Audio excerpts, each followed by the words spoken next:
Quem aí conhece ou ouvir algo do Bob Marley? Ele foi o principal responsável por disseminar o reggae mundialmente. Ele foi a primeira grande estrela pop que ascendeu do terceiro mundo, vendendo mais de 75 milhões de álbuns. Mas a sua brilhante carreira musical foi interrompida precocemente. Em 1977, Marley descobriu que tinha uma lesão no dedo do pé direito que não cicatrizava. Fazendo alguns exames médicos, o diagnóstico foi melanoma maligno, que é um tipo de câncer de pele. À época, os médicos recomendaram a amputação para mitigar o risco da doença se espalhar pelo corpo. Mas Bob Marley recusou o procedimento por conta de suas crenças religiosas. Como era adepto do Rastafari, ele acreditava que o corpo humano é um templo sagrado e que nenhuma parte deve ser amputada. Em Miami, ele chegou a permitir que o cirurgião ortopédico Dr. William Bacon removesse o tecido canceroso, mas isso não surtiu o efeito desejado. Então, Marley foi até a Alemanha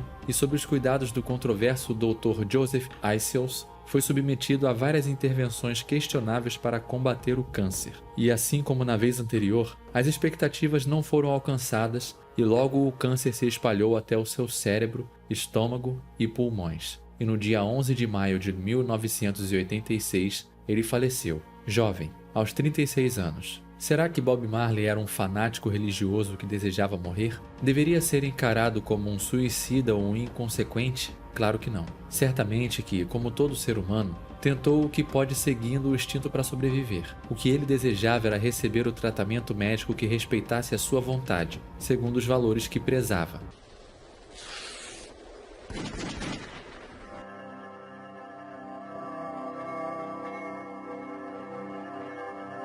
De quem é a propriedade do seu corpo?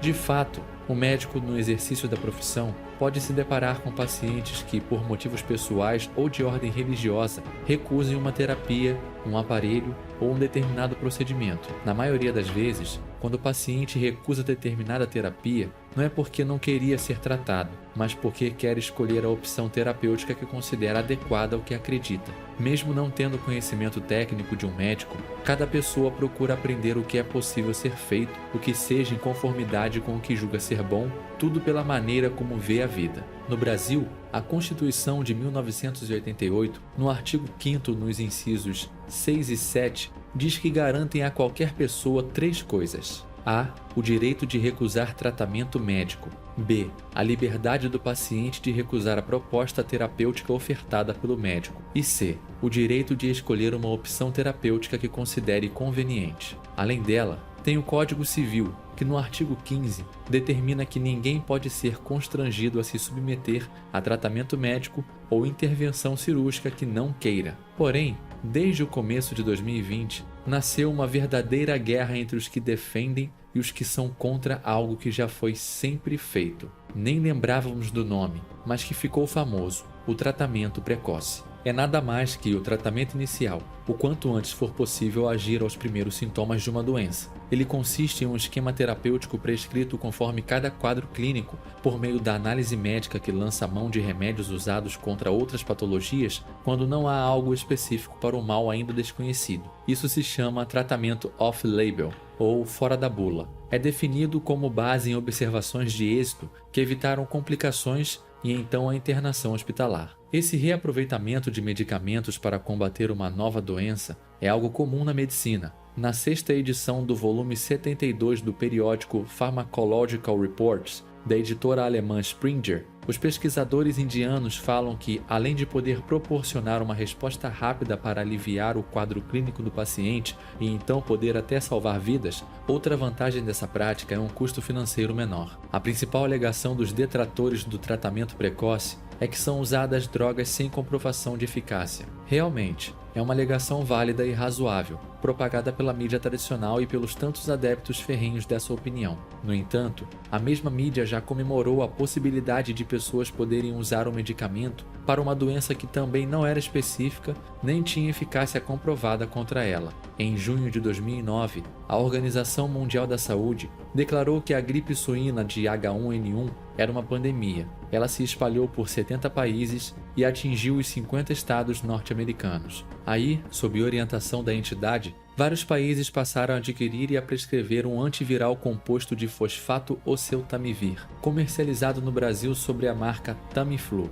Aqui, o Ministério da Saúde gastou cerca de 400 milhões de reais para atender 14 milhões de pessoas, e no mesmo ano, a recomendação era que ele deveria ser usado em até 48 horas após o início dos sintomas da H1N1 para reduzir a carga viral e evitar quadros graves da doença. À época, o governo federal, do lado oposto do espectro político de 2020, distribuiu para o país todo por meio das unidades básicas de saúde. As pessoas eram incentivadas a procurar tratamento médico já nos primeiros sinais gripais. E para receber o remédio, a pessoa se submetia a um atendimento médico na rede pública ou privada. E se fosse comprovada a suspeita, o médico prescrevia o medicamento na receita. Entretanto, em 2009, não havia estudos robustos que atestassem a eficácia do Tamiflu para combater a H1N1.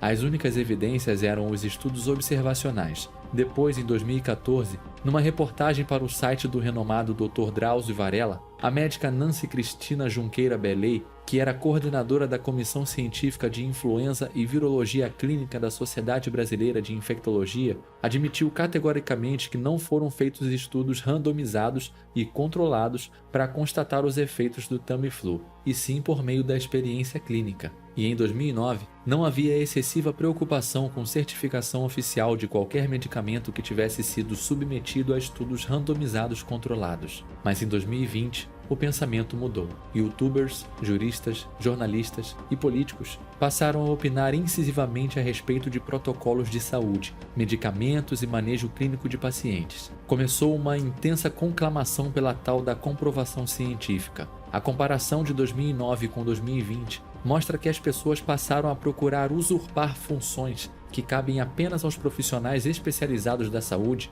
além de transparecer uma tentativa de atropelar a liberdade do paciente para com o próprio corpo. Tudo isso, mesmo estando o médico na linha de frente, lidando diariamente com diversas situações clínicas urgentes, é ele o profissional mais indicado para deliberar o nível de benefício de cada tratamento. Do ponto de vista libertário, o filósofo e economista Hans Hermann Hoppe, na introdução da obra A Ética da Liberdade, de Murray Rothbard, disse: "Toda pessoa é a proprietária de seu próprio corpo, assim como todos os recursos naturais que ela coloca em uso por meio do seu corpo. Ele é o que temos de mais vital e sagrado. É a primeira e mais importante propriedade. Assim, não cabe ao Estado nem aos outros sujeitos impor o que deveríamos fazer para cuidar dele. No Brasil, os tribunais reconhecem um denominado princípio da autonomia. Isso significa que deve ser respeitada a capacidade do indivíduo de se autogovernar. Nisso não há espaço para o tradicional modelo de atendimento médico paternalista, em que todas as definições são decididas isoladamente pelo médico. Segundo esse princípio,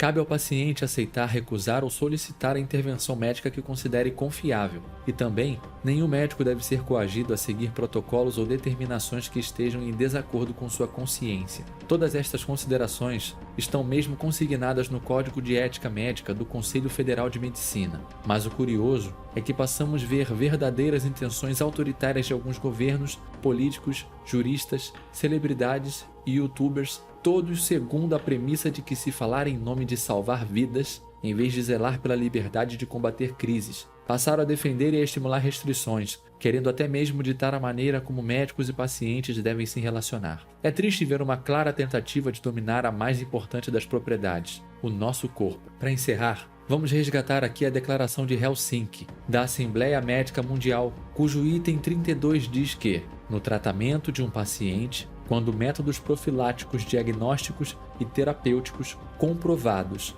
não existirem ou forem ineficazes, o médico, com o consentimento informado pelo paciente, deverá ser livre para utilizar medidas profiláticas, diagnósticas e terapêuticas não comprovadas ou inovadoras, se, em seu julgamento, elas oferecerem a esperança de salvar a vida, restabelecer a saúde e aliviar o sofrimento. Mesmo com um desfecho infeliz, Bob Marley estava agindo certo.